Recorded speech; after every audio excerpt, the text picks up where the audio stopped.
Portanto, para a gente poder continuar na perspectiva da análise do pensamento de Nietzsche, nós devemos lembrar algumas coisas que nós falamos na aula passada, tá? Muito importante a condição do contexto histórico.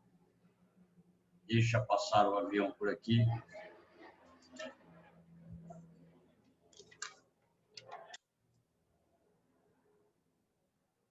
Muito importante nós lembrarmos o contexto histórico de desenvolvimento do pensamento nietzschiano, principalmente a segunda metade do século XIX. Nós temos o positivismo, nós temos anarquismo, nós temos socialismo utópico e científico, nós temos a doutrina social da igreja, nós temos os imperialismos, nós temos mudanças nas concepções ideológicas dentro do século XIX. E dentro disso tudo, nós temos a figura do ser humano. Então, Nietzsche, ele vai falar, onde você vê um homem, onde você vê uma máquina humana, eu vejo um homem demasiadamente humano, ou seja, a estrutura do pensamento de valorização da figura do próprio ser humano, enquanto responsável pelas suas próprias ações e determinações. Aí ele vai falar a respeito da transvalorização dos valores, que nós vamos ver agora no início da nossa aula, tá? Depois, a respeito da questão do espírito apolíneo e o espírito dionisíaco. Só para recordar, o espírito apolíneo representa o elemento racional, o espírito dionisíaco, o elemento irracional, ou para a gente não usar o termo irracional, nós utilizamos o termo do instintivos, a visão dos instintos do ser humano. E que isso quer dizer? Segundo Nietzsche, a tragédia, o nascimento da tragédia levou ao desenvolvimento da falibilidade da própria condição do instinto humano, porque o homem, a partir desse elemento, o homem começa a centrar demais no elemento razão. Então, com o surgimento da filosofia e com o advento do pensamento socrático, platônico e aristotélico, eliminou de vez os instintos humanos para salientar cada vez mais a condição racional. Então, a ideia fundamental era estabelecer o desenvolvimento da razão em detrimento da estrutura racional, certo? A estrutura emotiva, a estrutura instintiva do ser humano.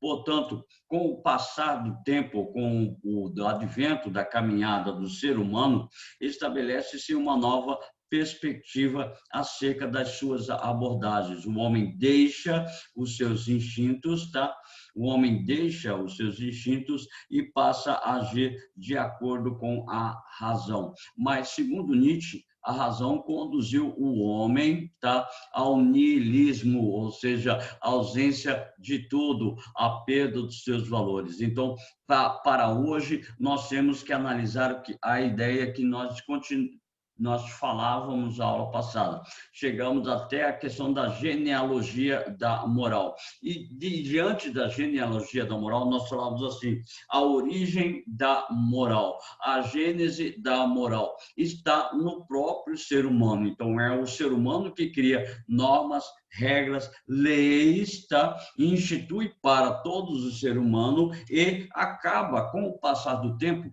ele acaba esquecendo que foram os próprios homens que formularam essa moral, que formularam essa norma, essa regra, e ele acaba acreditando que as regras sempre existirão. E o pressuposto fundamental a respeito disso é você identificar essas regras, identificar esses valores que estão com novas perspectivas ou com novas percepções. Aí nós falamos da transvalorização dos valores, ou seja, você começar a perceber que esses valores, eles são apenas elementos para poder dominar o indivíduo. E uma das últimas coisas que nós falamos na aula passada foi a moral do Senhor e a moral a moral do forte, perdão, e a moral do fraco, onde o fraco se esconde principalmente atrás dos valores como religião,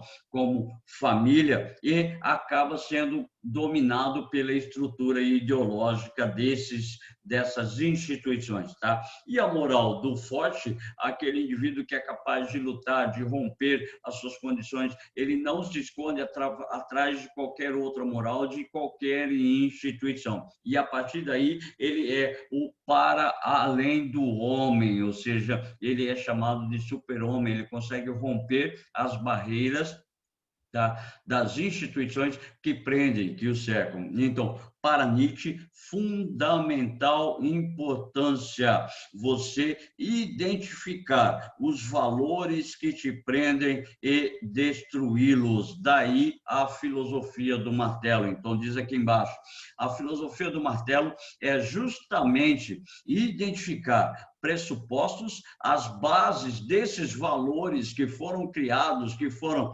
instituídos para poder destruí-los, tá? Para poder destruir todas essas situações que prendem o indivíduo. Então, destruindo, inclusive, as filosofias anteriores. Então, claro, nós temos que levar em consideração que Nietzsche ele passou um tempo saudável e, durante a sua doença, ele começa a escrever umas críticas muito contundentes e ele vai ter problemas de ordem neurocerebral. Tá, ok? Então, as doenças vão afetá-lo e, com o afetar dessas doenças, ele vai ficando cada vez mais rígido, cada vez mais nihilista. Tá, ok? Portanto, a filosofia do martelo, em qualquer vestibular do Brasil que cair, a questão da transvalorização dos valores ou a mudança na perspectiva dos valores, ele vai criticar a decadência da moral ou da cultura. E como ele faz para poder determinar a nova moral, a nova cultura? Usando a filosofia do martelo, portanto, identificando os pressupostos que foram estabelecidos como verdades absolutas, as bases desses valores, destruir todos esses valores, tá? Destruindo, inclusive, as filosofias anteriores. O que isso quer dizer? Quer dizer que destruir toda a base de pensamento do Ocidente e, através dessa destruição, no seu lugar, construir novas possibilidades de pensamento. Então, diz aqui o terceiro tópico, diz assim: não podemos dizer que seu projeto filosófico é pensar como os outros filósofos. Então, não é pensar adequadamente como os outros filósofos pensavam, que era criar conceitos para a sociedade. No caso de Marx, propor a revolução permanente da sociedade. Então, em Nietzsche, sua filosofia é recusar perguntas feitas pela filosofia, como, por exemplo, qual é o método seguro do conhecimento? Quais são os limites do pensamento? Então, para Nietzsche, eu devo sair, eu devo romper com essas ideias antigas da filosofia, de buscar um método seguro para o conhecimento e deixar os meus instintos falarem, deixar os meus instintos agirem, tá? E não propor uma nova questão ou perspectiva de resposta. Portanto, não posso limitar o ser humano a uma resposta. Como eu tenho vários elementos, como eu tenho vários fenômenos, cada ser humano é um fenômeno, então, para cada ser humano, ele poderá criar a sua própria resposta, indo de frente com outros pressupostos ou coincidindo com os pressupostos de outros elementos, de outros indivíduos. Portanto, a ideia é romper com o padrão tradicional do pensamento. Isso aí é interessante porque quando você, por exemplo, vai escrever uma redação, você usa os padrões tradicionais. Geralmente, você tem medo de sair do padrão tradicional, você tem medo de romper, por exemplo, com as suas ideias, você tem medo de colocar uma proposta de intervenção mais ousada. Segundo Nietzsche, você deve desafiar-se, você deve viver no limite, você não pode limitar-se aos padrões que foram estabelecidos. Então, a ideia de Nietzsche está aqui no quarto tópico, onde diz assim: não há verdade absoluta. Existe sim, o que existe sim é uma vontade de ter a verdade. Isso nós chamamos vontade de potência, que nós falamos na última aula. A vontade de potência é a capacidade que todo ser humano tem de dominar o outro ser humano. Essa vontade de potência é a capacidade que todo ser humano tem de se transformar, de virar ou de transformar-se em algo que possa ser superior àquilo que ele propriamente é e determinar as condições do meu próprio eu, tá ok? Então, diz assim: todos os conceitos são criados para adequar à realidade que se deseja ter. Ou seja, são baseados no nada. Então, todos os valores, todos os conceitos, eles são baseados em nada. Por que Nietzsche diz isso? Nietzsche diz isso porque a criação desses conceitos, tá? A criação dessas referências, elas visam atender uma necessidade própria do indivíduo, e não o indivíduo criar espontaneamente as condições de solução para os seus problemas. Então, é como se fosse um padrão, tá? É criado-se um padrão, como a própria matemática. Na matemática existe um padrão de resolução, a fórmula, vamos dizer. Existe uma fórmula para você resolver cada exercício, para você resolver cada equação. Então, Nietzsche ele vai falar justamente isso, que todos os conceitos eles são estabelecidos numa fórmula, mas se esquecem que o ser humano não é uma fórmula propriamente dita. Por isso, identificar todos os valores que existem, as mudanças dos valores, identificar todos aqueles valores que me prendem e romper com esses valores. Eu vou romper com esses valores e, no lugar, eu vou construir algo a partir desse nada. Aula passada, eu fazia uma pergunta, eu não lembro para quem. Eu pedia, eu falava da seguinte forma: tira a família da sua vida, tira a escola, tira trabalho, tira dinheiro, tira amigos, tira namorada, tira marido, tira esposa, tira tudo da sua vida. O que sobra? Aí o aluno respondia: nada. Ótimo, parabéns, maravilha. Isso é você. Para Nietzsche, você é justamente esse nada, quando você tira todos os elementos que te cercam. Então, a partir desse nada, o que você faz com a sua existência? A partir desse nada, o que você faz com a sua vida? Esse é um dos pressupostos fundamentais do pensamento de Nietzsche. Então, do nada, construir novos valores. E quando você consegue construir novos valores a partir deste nada, você é chamado super-homem, como nós falamos a aula passada, certo? Então, qual seria a solução, tá? Em relação ao pensamento nietzschiano? Então, diz assim: por isso, há um abismo muito grande entre nós e a verdade. E acreditar nas teorias filosóficas e nos valores não passaria de uma espécie de fé. E o próprio Nietzsche, ele critica qualquer possibilidade de fé não só da chamada fé religiosa. Ele critica toda possibilidade de crença absoluta em determinado elemento. Você pode ter uma fé na ciência, você pode ter uma fé no conhecimento científico, na matemática e tudo mais. Então, ele critica qualquer possibilidade de fé, tá? A fé não somente no sentido religioso, tá? Mas na ideia de crença, na ideia de possibilidade de estabelecer um valor absoluto. Então, para ele, a ideia é fundamental. Então, diz assim, cadê? Aí ele diz assim: onde vocês veem coisas ideais, eu vejo coisas humanas, demasiadamente humanas. página 190 do nosso livro-texto, a coluna da direita, um box cinza que tem aí. Aí diz assim: proclamado como autor um livro para os espíritos livres, humano demasiadamente humano, uma das obras de Nietzsche, investe contra todas as camuflagens metafísicas do homem e de sua história. Principalmente, ele vai contra, tá? Então, a ideia é que ele vai combater a respeito dessa possibilidade. Diz assim: ele é contra o idealismo, ele é contra o positivismo, ele é contra o redentorismo, ele é contra o evolucionismo.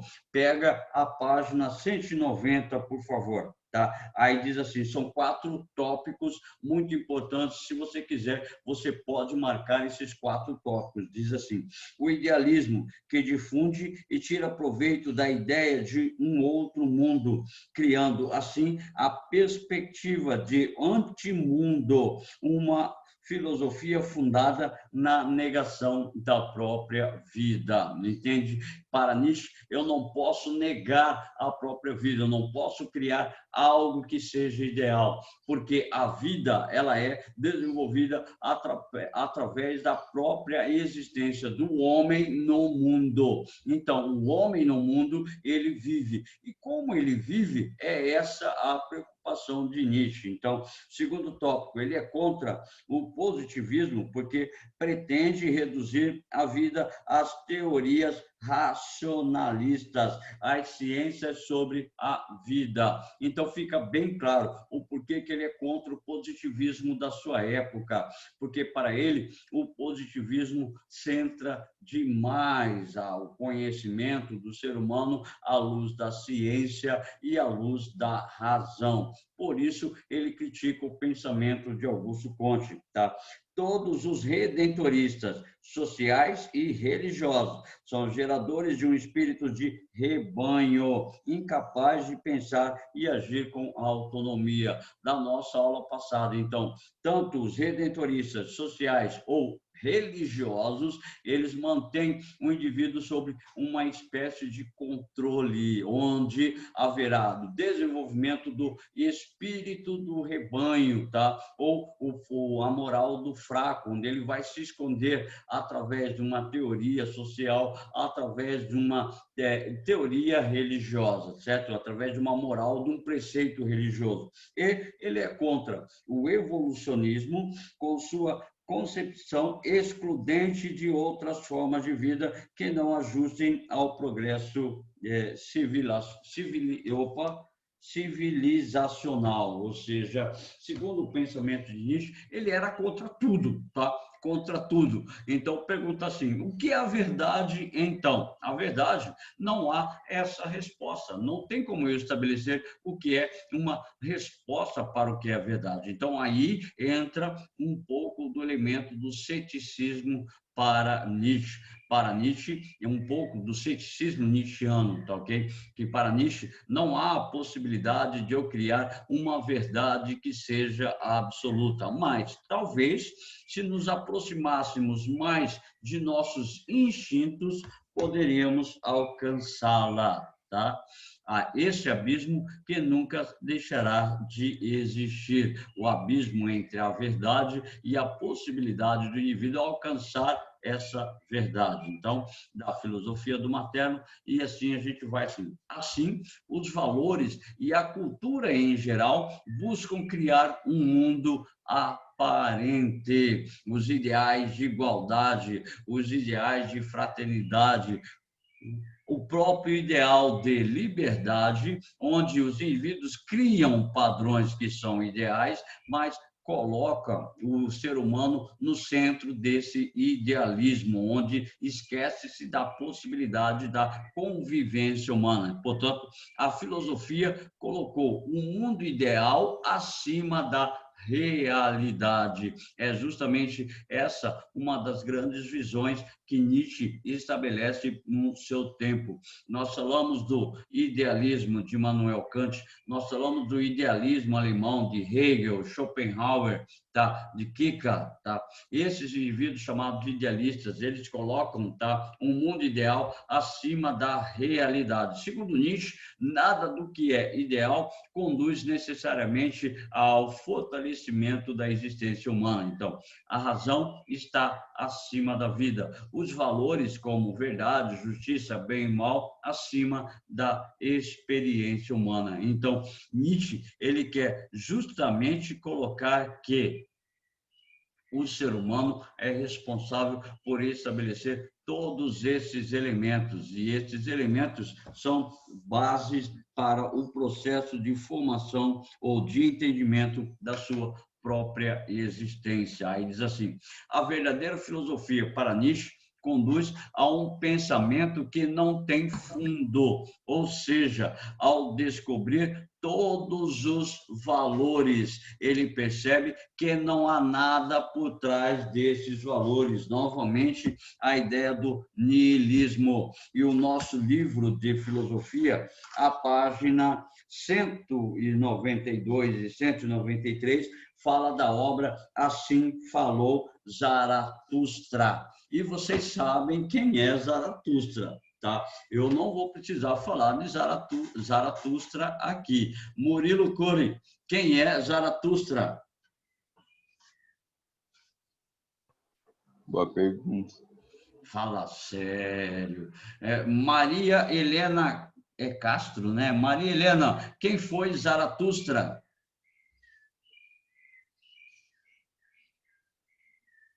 Também não sabe. Larissa Zan, quem foi Zaratustra, Larissa? Me diga você, Ronei. Nossa Senhora, vocês estão terríveis. Então é o seguinte, Zaratustra foi o fundador da religião persa lá na antiguidade, tá ok? O dualismo persa, o Zoroastro ou Zaratustra. Ele funda o zoroastrismo na religião persa. O professor de história de vocês, geral, foi o Adriano, né? Eu vou pegar o Adriano e vou falar para o Adriano que vocês não sabem quem é Zoroastro ou Zaratustra. Ele criou a religião dualista, o bem e o mal. Lembram essa ideia? Tá, Pro, eu lembrava disso, é que eu não sabia. Tipo, eu lembro de você ensinando também, só que eu não sabia que Zoroastro era a mesma coisa que Zaratustra. Não adianta puxar agora não, tá bom? Então é o seguinte, ele criou a possibilidade da existência de um confronto eterno, de um confronto permanente entre o bem e o mal. Então há o Deus do bem e o Deus do mal. O Deus do bem, chamado Ahura Mazda, tá? E o Deus do mal, chamado Ahriman. Tá, ok? Portanto, a criação do dualismo persa. Dentro dessa ideia, ele cria esses preceitos do próprio ser humano, que o ser humano ele é um personagem na estrutura do desenvolvimento da sua própria ideia. Então, diz assim, a obra de Nietzsche consiste em falas e acontecimentos da vida do personagem, do caso Zaratustra, desce para o meio dos homens. Zaratustra desce da montanha para o meio dos homens. Encontra um velho eremita que ainda não soube da morte de Deus. Olha só, ele vai pregar a estrutura da morte de Deus, ou seja, o elemento de eliminação de todo o pressuposto da religião. Segundo Nietzsche, na obra Assim Falou Zaratustra, diz assim, o homem é uma corda atada entre o animal e o super-homem, uma corda sobre um abismo, tá ok? Ou o super-homem ganha, ou o animal ganha. Quando o super-homem ganha, pressupõe-se que o homem rompeu com esses valores fundamentais que são criados para ele, que são colocados para ele como verdadeiro. Então, diz assim, Zaratustra sintetiza toda a concepção filosófica nietzschiana de transvalorização dos valores, de afirmar de afirmação de uma filosofia alegre e criativa, realizada na superação das formas tradicionais do humanismo. Portanto, a valorização do ser humano para Nietzsche é compreender necessariamente a capacidade dele poder estabelecer a ruptura com esses valores que são chamados fundamentais e estabelecer uma chamada metamorfose. Aula passada, eu chegava a comentar um pouco sobre essa metamorfose, a questão do camelo, o leão e a criança. Tá? O camelo representa o espírito moralista, rancoroso, aquele que carrega os fardos da humanidade, onde ele estabelece uma ação sem questionamento da sua realidade. O leão representa o espírito que diz não aos fardos através da sua bravura e a coragem. Ele liberta-se e afasta do moralista. A criança, criadora e ingênua, representa o espírito livre plenamente, o esquecimento da moral e o nascimento dos valores, como um novo começo, um novo jogo, uma roda que gira em si mesma. Então, traduzindo, segundo Nietzsche, todo ser humano deveria desenvolver dentro de si o espírito da criança, porque a criança não sabe o que é certo, o que é errado. Ela começa a viver os seus primeiros anos e os pais, os familiares, tá? O avô, a avó, o tio, a tia, e começa a entrar na escola e, a partir daí, ela começa a ser iniciada no elemento da moral. Aí ela vai começar a aprender o que é certo e o que é errado. Só que, para Nietzsche, essa deve ser a linha de ruptura. Enquanto eu sou criança, eu tenho um espírito livre. Eu vou agir conforme a minha liberdade de ser criança. Mas a sociedade, a família, a escola e as outras instituições começam a impor valores para o sujeito. Segundo Nietzsche, todos deveriam desenvolver o espírito de criança, onde ainda as instituições sociais não conseguiram impor necessariamente uma ordem de controle social sobre os determinados indivíduos, certo? Então, o espírito livre seria o espírito da criança. Diz assim, por exemplo, aqui agora a gente vai abordar algumas obras, alguns conceitos rapidinhos a respeito de algumas obras de Nietzsche. Alguma coisa eu vou precisar passar rapidinho. Não se preocupem em querer copiar, porque não vai dar tempo, tá ok? Não vai dar tempo de você copiar, mas eu vou deixar disponível, tá? Esse material para vocês, como toda aula eu deixo disponível lá no Sisflame Online, aí você pode ir lá pegar, dar pausa e copiar aquilo que você precisa ou aquilo que você acha importante, tá ok? Então, assim, a primeira abordagem é o nascimento da tragédia no espírito da música.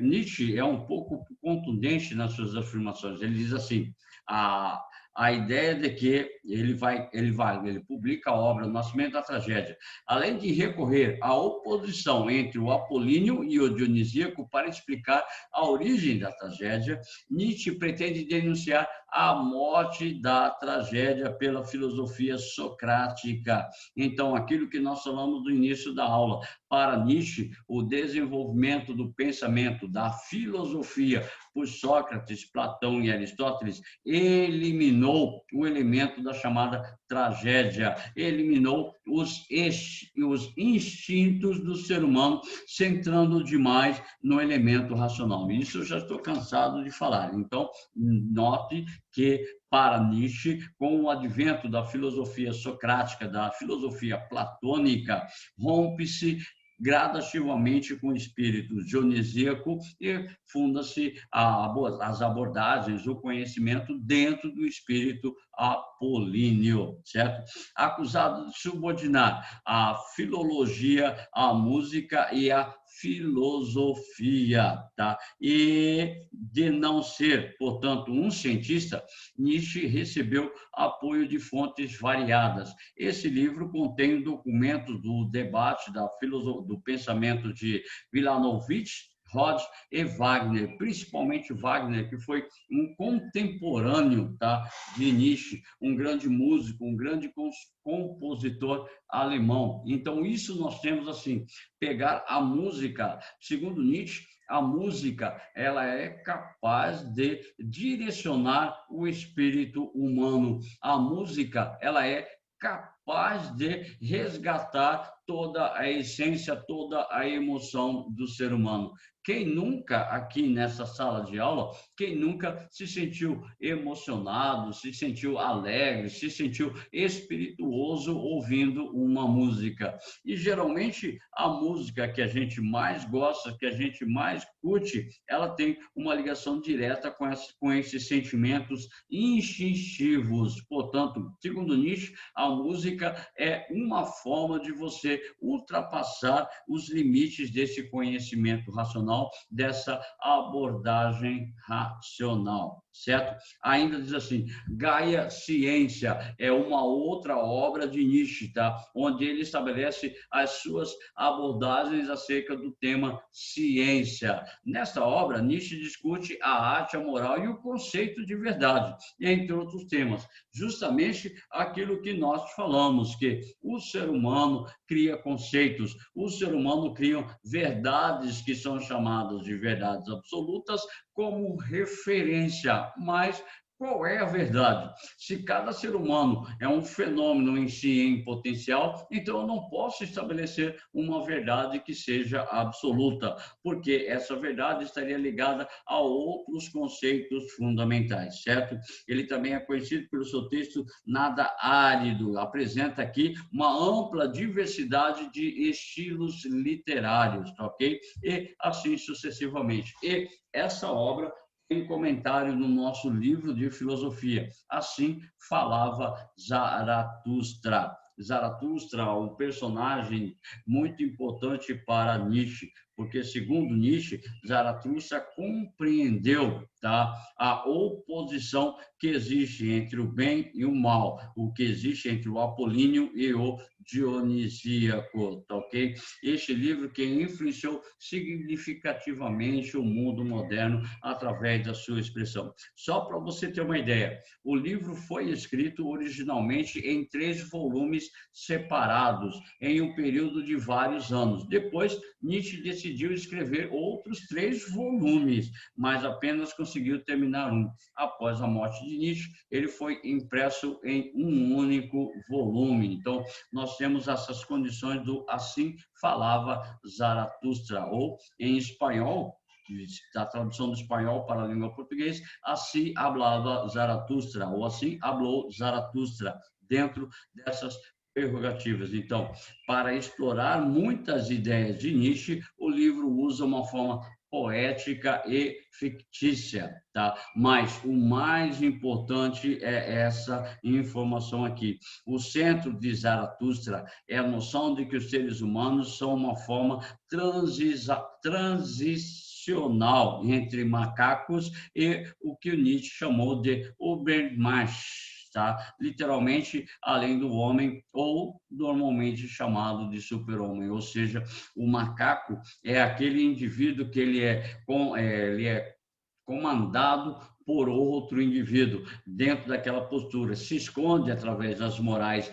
se esconde atrás das instituições. Então, a moral do fraco, ele representa a moral do fraco. A moral do forte é representada através do chamado super-homem, ou indivíduo que é capaz de romper com as suas ideias para poder estabelecer a sua própria abordagem, certo? Aí eu preciso passar rapidinho, tá? O anticristo, o etioma, a gente não vai trabalhar porque pouco cai em provas de vestibular. Agora, o importante é a gente estabelecer isso aqui. Por favor, eu sei que tem gente nessa sala de aula, se eu perguntar o que é o niilismo, não vai saber responder para mim o que é o niilismo, tá? uma frase de norteamento, diz assim: tudo aquilo que é sólido, segundo Nietzsche, tá? Tudo aquilo que é sólido desmancha no ar. Tudo que é sagrado é profanado. E o homem é, finalmente, compelido a enfrentar um mundo sensato de suas condições reais de vida e de suas relações com seus semelhantes. Portanto, o niilismo.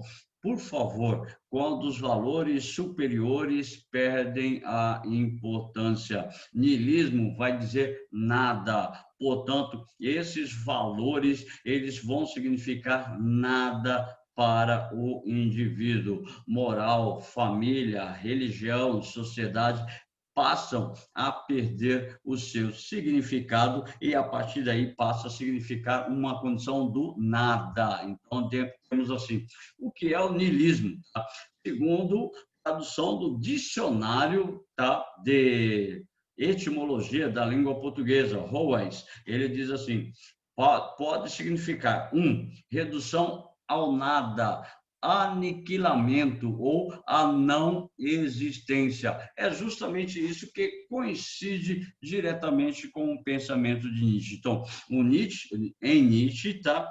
A questão do niilismo é reduzir tudo ao nada. Então, o tópico 2 diz assim: ponto de vista que considera que as crenças e os valores tradicionais são infundados e que não há qualquer sentido ou utilidade na existência. Então, aquilo que Nietzsche falou na filosofia do martelo, existem alguns valores que eu devo identificá-los e abordá-los como uma transição, numa transitoriedade da possibilidade da minha existência, ou seja, não significam nada. E quando esses valores não significam nada para a minha existência, eu devo destruí-los, eu vou reduzi-los a nada. E a partir daí, eu vou estabelecer a ideia do super-homem, a busca do super-homem. Então, diz assim, tá? O tópico 3 diz assim: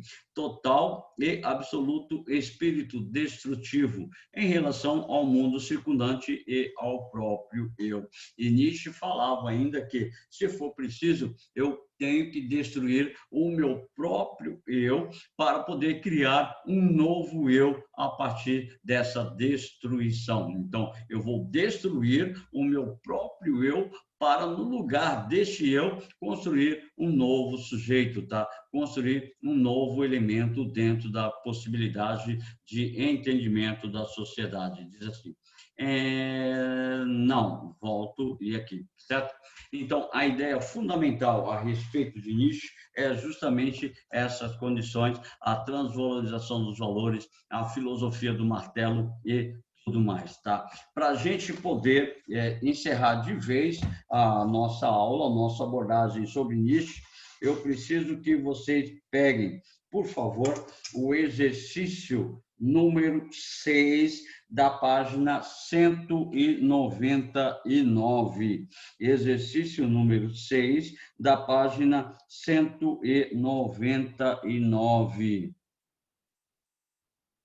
Tá? Vai falar um pouco disso que nós acabamos de falar. Então, diz assim, exercício número 6. O homem projetou em torno de si seus 3 dados interiores, nos quais cria firmemente. Primeiro, a vontade, o espírito e o eu. Então, esses são os 3 elementos fundamentais, 3 dados interiores do ser humano, tá? A vontade, o espírito e o eu.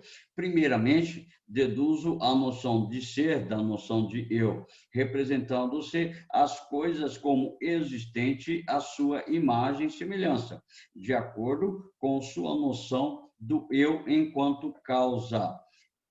Que tem de estranho que depois tenha encontrado nas coisas apenas aquilo que eu mesmo tinha colocado nelas, ou seja, tudo aquilo que existe nas coisas são criações do próprio ser humano, são ideias onde o próprio ser humano estabelece através das suas abordagens.